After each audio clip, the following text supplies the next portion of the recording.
And then I know that Inside Time isn't there to be political or campaigning or to take sides, or it's to impart knowledge and information and to support people. But but there was a time, I think, when the paper stepped in around the whole book ban. I mean, I definitely think that was it was one of those things where you sort of say, well, look, this isn't what we do, but actually here and this, we do need to say something. And I'd love you to talk about that, because that was a terrible time. Yes, it was before I joined the paper, but certainly in 2013, when the then Justice Secretary Chris Grayling banned books nationwide, it did lead to quite a big public campaign. Best-selling authors and charities were campaigning against that, and the Conservative government then did overturn it. And Michael Gove in 2015 brought in, as the replacement Justice Secretary, brought in a right for prisoners to be sent books by their friends and family. And so you're right, we don't campaign on issues. We're a platform for other people to have their voices heard. We don't take an editorial stance ourselves on issues. But in terms of news reporting, we do monitor when prisons are breaking rules. And the current book ban, or the current book entitlement rule, is quite often in England and Wales. It's only in England and Wales that there is that a right. Scottish prisoners don't have that right. It is sometimes breached by local prison governors bringing in rules saying they're not going to allow books to be sent in. And it's the issue that I take up most often on a sort of case basis, asking the Ministry of Justice, why is this prison not allowing books to be sent in when the national rules say that they are? And we've, in a dozen, 15 cases or so, we've taken that up in the past few years. And pretty much always, eventually, the prison has, after our intervention, come into line with the national rules, which is always a great to the families affected who've been contacting us about it. And it shows that the power of the press, even on a sort of small scale such as that, if you shine a spotlight on something that's going wrong, as they say, sunlight is the best disinfectant.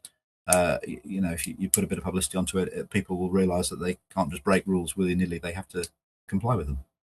Yeah, that's lovely.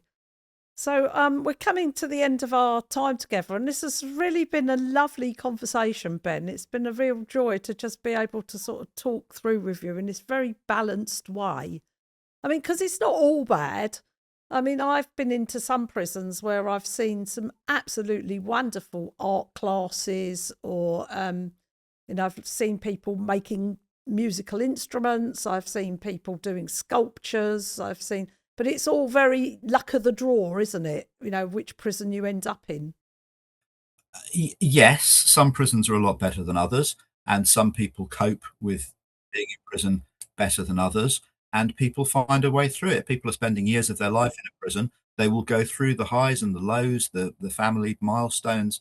They're separated from their family, but they make the best of it as they can, and eventually in most cases, they will get out and resume living in society. And people have ways of getting through, whether it's the gym or whether it's reading books, whether it's taking education courses. There are certainly prisoners out there achieving things. We reported last year, for the first time, the Prison Reform Trust had a fantastic initiative called the Hope and Fulfillment Awards, which was almost like a Prisoner of the Year event, where they invited prisoners and staff to nominate prisoners who had done good work in the prison beyond just being a prisoner. So they were people who had come up with new education schemes to help other prisoners. They've been mentors for the prisoners. There was one prisoner who had helped when his cellmate was trying to hang himself, and had come and lifted him and prevented that from happening. There are prisoners doing amazing things, because people are people. Some people do good things, some people do bad things, and the same is the case in prison. There are people out there, prisoners out there, who are every day making life better for the people around them, and cheering people up and helping out. And it's great that that's being recognised in those awards that were given out for the first time last year, and they're doing it again this year. Yeah, and we celebrate the good and the bad in prison, or we celebrate the good, we report on the bad. And it's such an unexplored area. It's such a mystery to people outside prisons. They don't see any of it, and it's a privilege really to have a bit of an insight into it, and to be able to do our unique bit to help out.